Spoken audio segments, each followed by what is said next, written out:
Hello everyone, स्वागत है आप सभी का आपके अपने YouTube channel mind lift academy पर। तो आज के इस वीडियो में मैं आप सभी के साथ बायोलॉजी के चैप्टर सेल से रिलेटेड टॉप 200 एमसीक्यू कवर करवाने वाली हूं। अगर आप भी एसएससी, रेलवे, बैंकिंग या फिर अदर कॉम्पिटिटिव एग्ज़ाम की तैयारी कर रहे हैं तो यह सेशन आपके लिए वेरी वेरी हेल्पफुल होने वाला है, क्योंकि आज के सेशन में मैं चैप्टर कोशिका यानी कि सेल से रिलेटेड टॉप 200 एमसीक्यू कवर करवाने वाली हूँ, वो भी बल नाइनर। और आप इसकी पीडीएफ प्राप्त करना चाहते हैं तो नीचे डिस्क्रिप्शन में टेलीग्राम की लिंक है, वहाँ पर जाकर आप ज्वाइन हो जाइए। आपको यह जो पीडीएफ है वो प्रोवाइड हो जाएगी। डन। तो चलिए ज़्यादा टाइम वेस्ट ना करूँगी और अपने जो गोल है कि आज हमें करना है 200 बल लाइनर एमसीक्यू सेल के, तो स्टार्ट करते हैं। फर्स्ट क्वेश्चन है, सेल शब्द किसने दिया था? तो याद रखना जो सेल शब्द है वो दिया था रॉबर्ट हुक ने। डन। दूसरा क्वेश्चन है कि सेल का नियंत्रण कौन करता है? तो याद रखना जो सेल है उसका नियंत्रण करता है न्यूक्लियस, ठीक है, यानी कि केंद्रक, ठीक है। डन। चलिए क्वेश्चन नंबर 3 है, क्या पूछा है कि सेल का पावर हाउस कौन सा ऑर्गेनेल है? यानी कि सेल का पावर हाउस हम किसे कहते हैं? तो याद रखना माइटोकॉन्ड्रिया को कहते हैं, क्योंकि ये क्या एटीपी के रूप में ऊर्जा प्रदान करती है। डन। क्वेश्चन नंबर 4 है, सेल थ्योरी किसने प्रस्तावित की थी? यानी सेल थ्योरी को किसने डिस्कवर किया था? तो याद रखना सेल थ्योरी को स्लाइडेन और स्वान ने क्या किया था? डिस्कवर किया था, यानी कि इसकी खोज की थी। डन। क्वेश्चन नंबर 5 है कि प्रोटीन संश्लेषण किस ऑर्गेनेल में होता है? ऑर्गेनेल का मतलब होता है, याद रखना, कोशिकांग, ठीक है। तो कौन से कोशिकांग में क्या होता है? प्रोटीन संश्लेषण होता है, तो याद रखना वो है राइबोसोम। डन।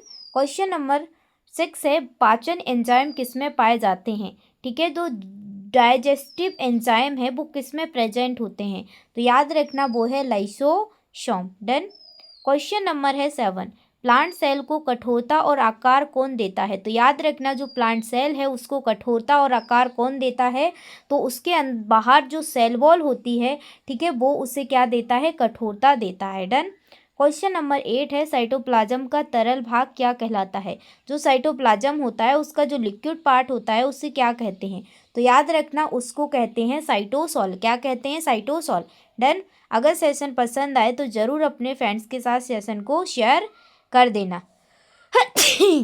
सॉरी यार, जुकाम हो रहा है तो छींकें चल रही हैं, ठीक है, उसके लिए सॉरी, माफ़ी चाहती हूँ। क्वेश्चन नंबर 9 है, प्लांट सेल में पानी और पोषक तत्व कौन स्टोर करता है? तो याद रखना जो प्लांट सेल है, ठीक है, यानी कि पादप कोशिका है, उनमें जो पानी है और पोषक तत्व है उन्हें कौन स्टोर करता है? याद रखना वैक्यूल।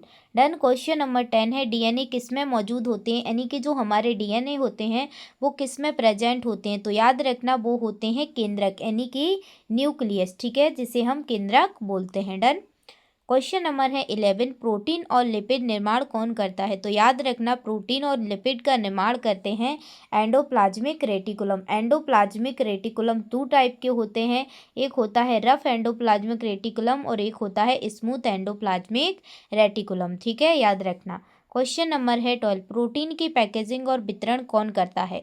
तो याद रखना जो प्रोटीन की पैकेजिंग है और उसे वितरण करने का काम करता है गोल्जी अपैरेटस, ठीक है, कौन करता है? गोल्जी अपैरेटस, जिसे हम गोल्जी काय भी बोलते हैं। डन।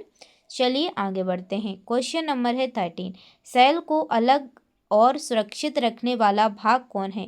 तो याद रखना सेल को अलग और सुरक्षित रखने वाला जो भाग है वो है प्लाज्मा मेम्ब्रेन, ठीक है, क्या है? प्लाज्मा मेम्ब्रेन, जिसे हम सेल मेम्ब्रेन भी बोलते हैं। डन।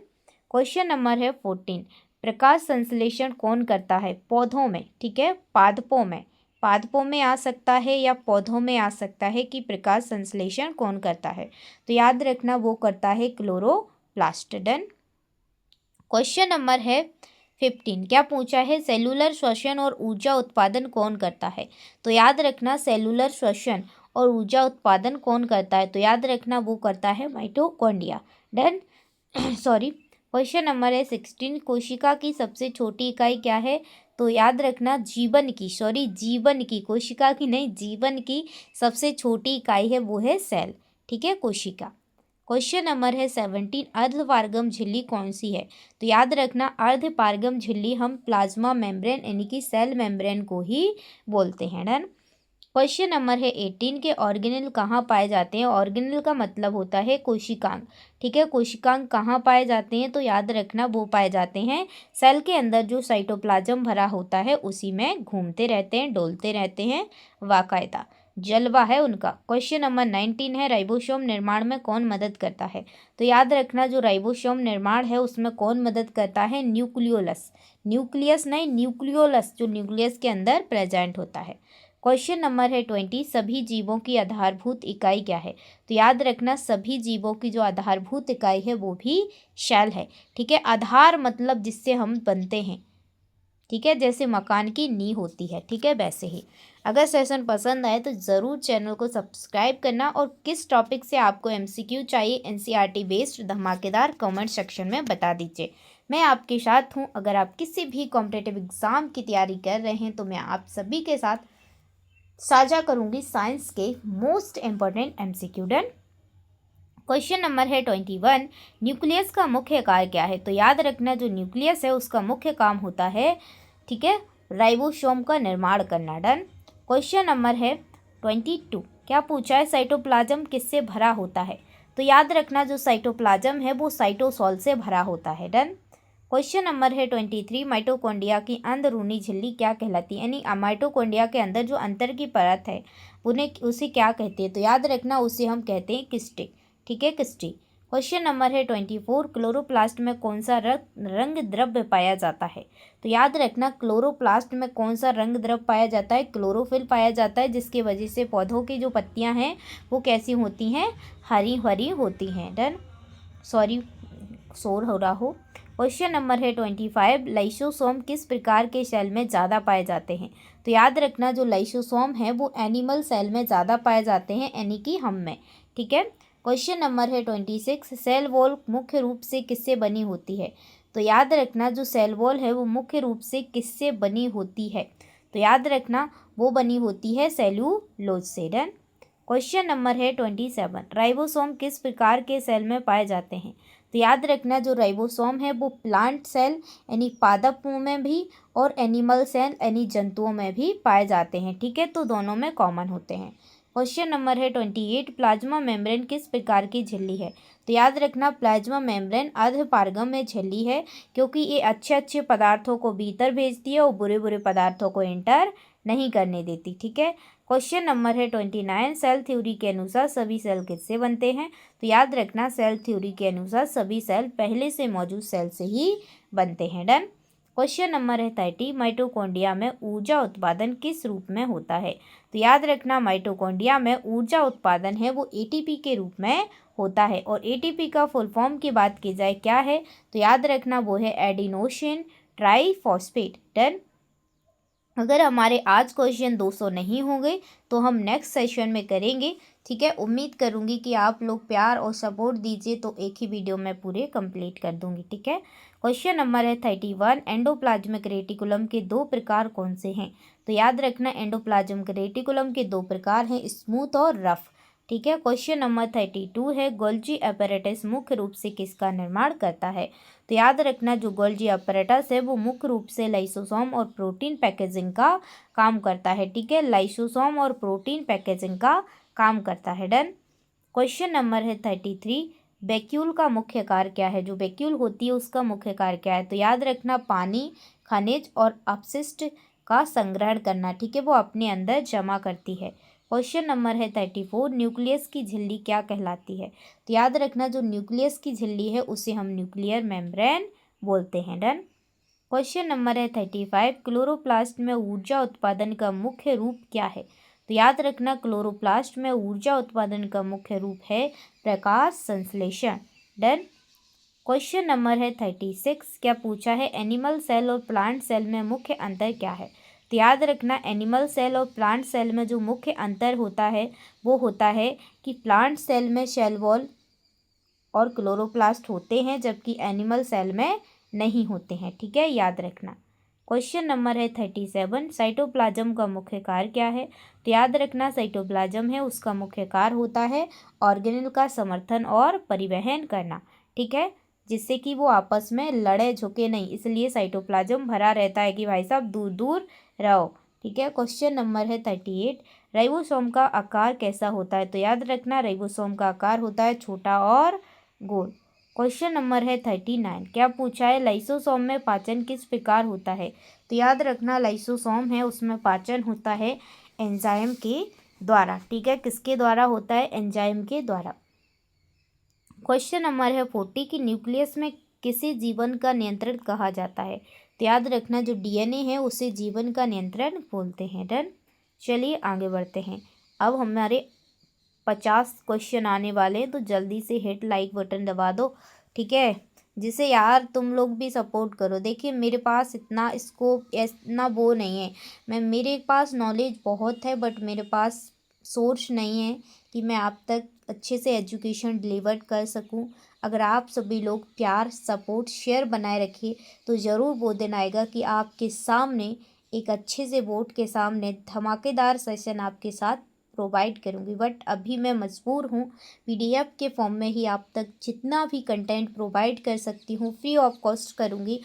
और इस चैनल पर मैं फ्री ऑफ कॉस्ट ही जितना कंटेंट है बेहतर से बेहतर कंटेंट बायोलॉजी का आपको प्रोवाइड करने की पूरी कोशिश करूँगी। बस आप अपना मेरे साथ प्यार और सपोर्ट बनाए रखिए, बहुत सारी वीडियो शेयर करिए जिससे कि मेरा चैनल अभी मोनेटाइज नहीं। देखिए मैं ये नहीं कहती कि आप लोग छुपाऊं कि हाँ मेरे पास स्पेशल है, नहीं है कुछ, ठीक है।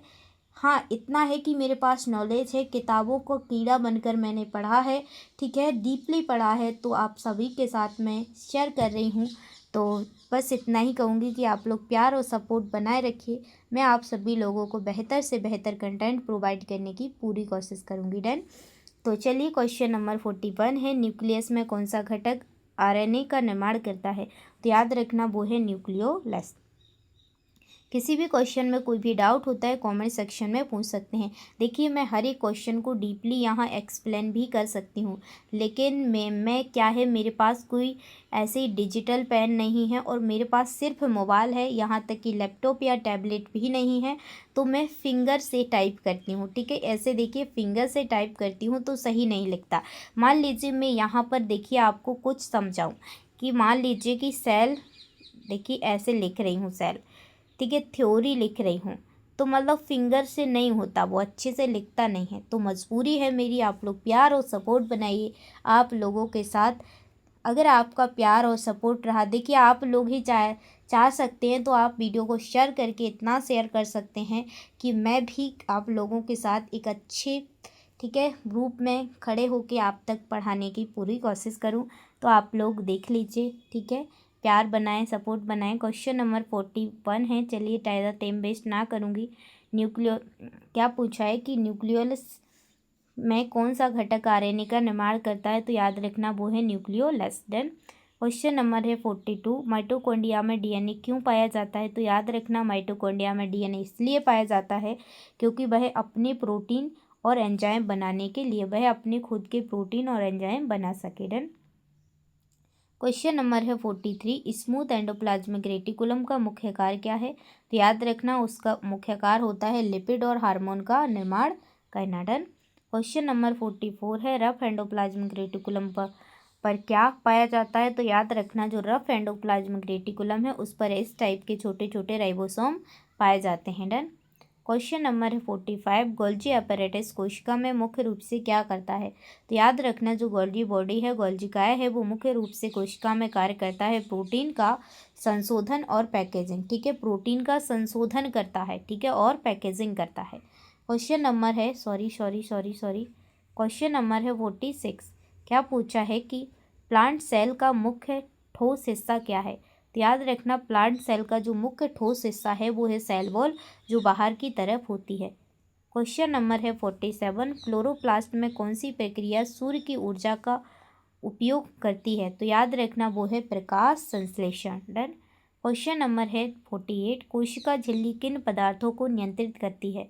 तो याद रखना वो क्या करती है, पदार्थों को प्रवेश कराती है जो अच्छे होते हैं, और जो बुरे होते हैं उनको निष्कासन करती है, बाहर निकाल देती है। क्वेश्चन नंबर है 49, साइटोप्लाज्म में किस प्रकार के रेसिप्रोकेशन होते हैं?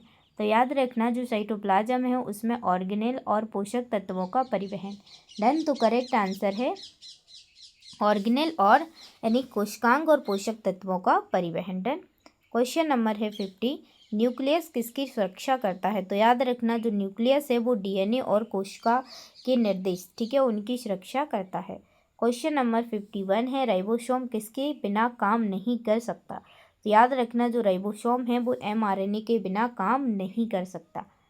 क्वेश्चन नंबर है 52, क्या पूछा है, लाइसोसोम किसे तोड़ने में मदद करता है? तो याद रखना जो लाइसोसोम है वो किसे तोड़ने में मदद करता है, वो अपशिष्ट और मृत कोशिकाओं को तोड़ने में मदद करता है। क्वेश्चन नंबर है 53, माइटोकॉन्ड्रिया कितनी झिल्लियों से बना होता है? तो याद रखना माइटोकॉन्ड्रिया 2 बाहरी झिल्लियों से बना होता है, ठीक है, बाहरी और क्रेस्टी, ठीक है, एक बाहरी होती है और एक अंदर की होती है जिसे हम क्रेस्टी बोलते हैं। डन। क्वेश्चन नंबर है 54, वैक्यूल का बड़ा आकार किस प्रकार की कोशिकाओं में होता है? तो याद रखना प्लांट सेल में वैक्यूल का आकार बड़ा होता है। क्वेश्चन नंबर है 55, न्यूक्लियस और न्यूक्लियोलस का संबंध है क्या है? तो याद रखना न्यूक्लियस और न्यूक्लियस का संबंध है, न्यूक्लियस जो न्यूक्लियोलस है न्यूक्लियस का हिस्सा है, ठीक है।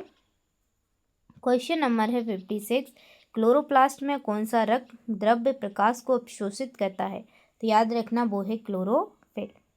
क्वेश्चन नंबर है 57, प्लांट और एनिमल सेल में कौन सा ऑर्गेनेल समान होता है? तो याद रखना माइटोकॉन्ड्रिया समान होते हैं, राइबोसोम समान होते हैं, ठीक है, करेक्ट आंसर है माइटोकॉन्ड्रिया। क्वेश्चन नंबर है 58, अर्धपारगम झिल्ली का मतलब क्या है? अर्धपारगम झिल्ली का मतलब होता है कि कुछ पदार्थों को गुजरने देती है जो अच्छे होते हैं और कुछ पदार्थों को रोक देती है जो बुरे होते हैं। क्वेश्चन नंबर है 59, साइटोप्लाज्म में कौन कौन से ऑर्गेनेल पाए जाते हैं? ठीक है, यानी कोशिकांग पाए जाते हैं। तो याद रखना साइटोप्लाज्म में माइटोकॉन्ड्रिया होता है, राइबोसोम होता है, एंडोप्लाज्मिक रेटिकुलम होता है, गोल्जी apparatus होता है और अन्य पदार्थ भी होते हैं। डन। चलिए आगे बढ़ते हैं। क्वेश्चन नंबर है 60, सेल थ्योरी का तीसरा नियम क्या कहता है? तो याद रखना सेल थ्योरी का तीसरा नियम कहता है सभी सेल पहले मौजूद सेल से बनते हैं। डन। तो करेक्ट आंसर है ऑप्शन, सेल पहले से मौजूद सेल से ही बनते हैं सभी सेल। डन। और यही थ्योरी जो तीसरी थ्योरी थी वही थ्योरी आज मान्य है।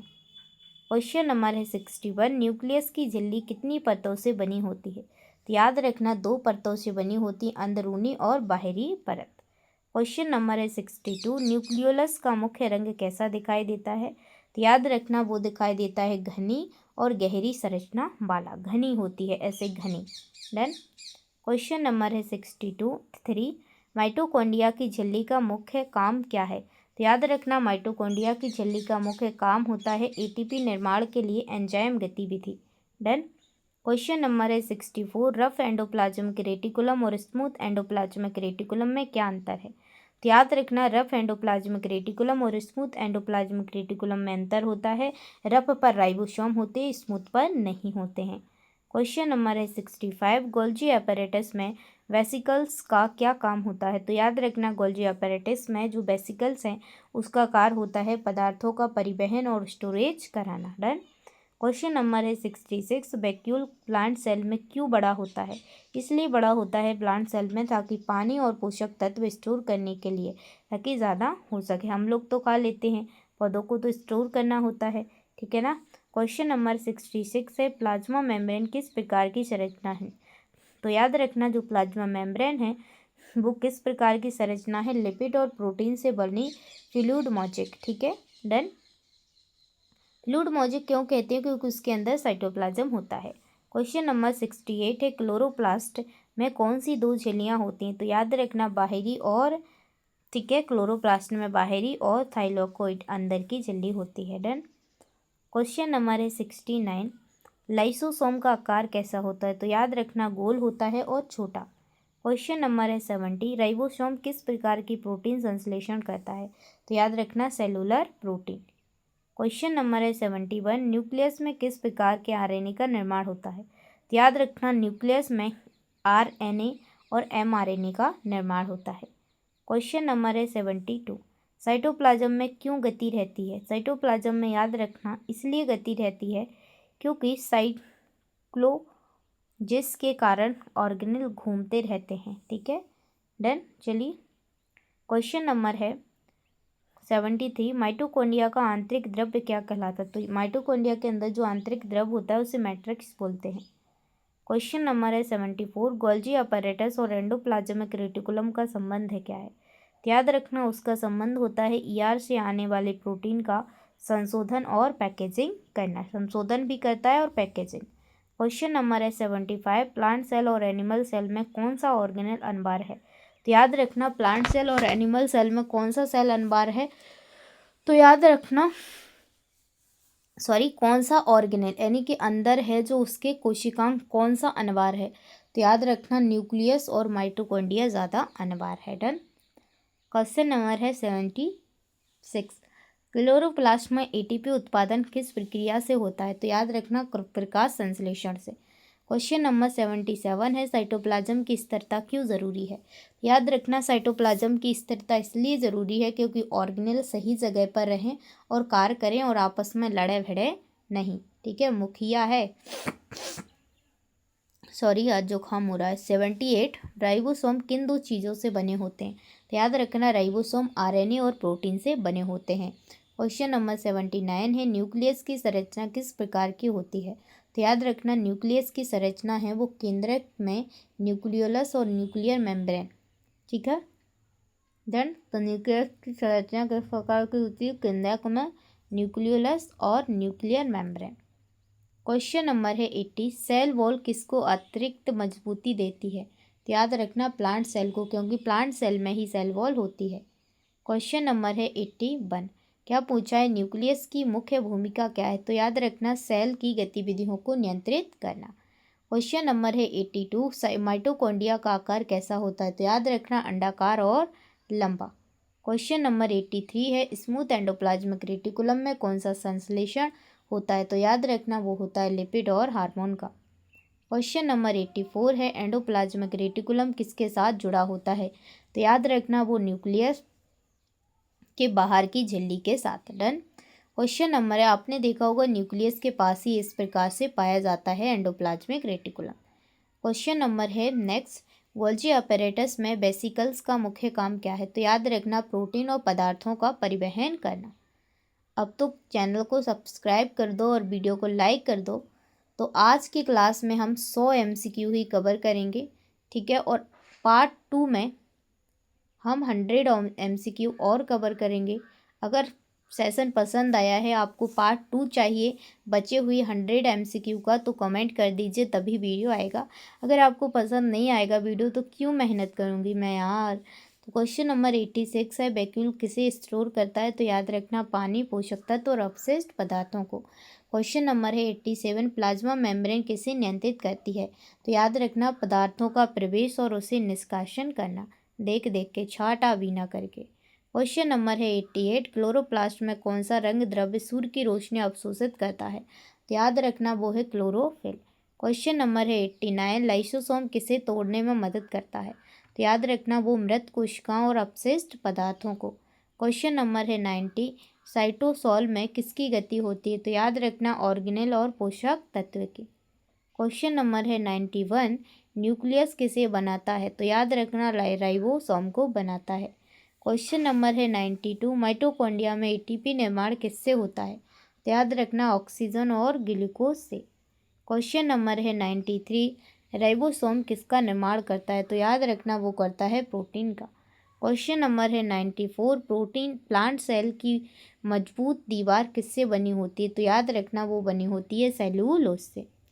क्वेश्चन नंबर है 95, न्यूक्लियस में कौन सा द्रव्य पाया जाता है। तो याद रखना न्यूक्लियोप्लाज्म।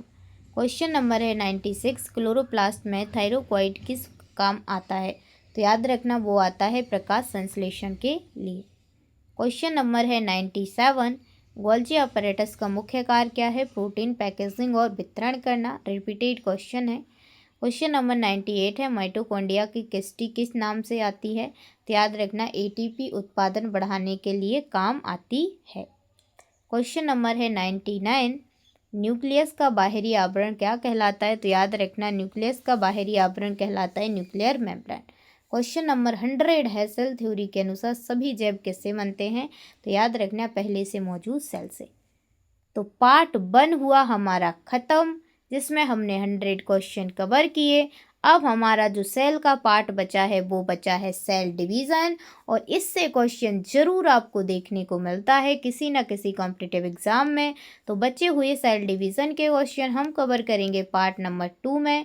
100 क्वेश्चन और हमारे बचे हैं, तो प्यार और सपोर्ट दीजिए और कुछ कमेंट सेक्शन में बताइए कि आपको सेशन पसंद आया है या नहीं। अगर सेशन पसंद आया हो तो जड़ शेयर कर दीजिए, प्यार और सपोर्ट बनाए रखिए।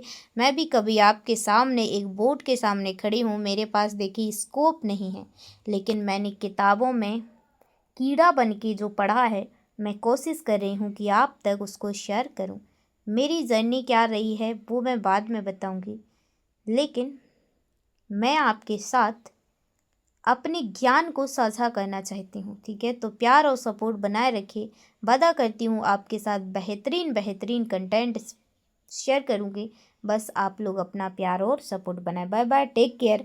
अगर सूरज जैसा बनना है सो सूरज जैसा जलना सीखो, नदियों सा आदर पाना है तो पर्वत छोड़ निकलना सीखो। हम उस माँ के बेटे हैं तो क्यों सोचे कि राह सरल होगी, कुछ वक्त जरूर लगेगा, संघर्ष जरूर सफल होगा, और डेफिनेटली आपका सिलेक्शन ज़रूर होगा। Love you. पढ़ते रहिए और मुस्कुराते रहिए। अपने पेरेंट्स के सपनों को पूरा करने के लिए दिन ना रात एक कर दीजिए।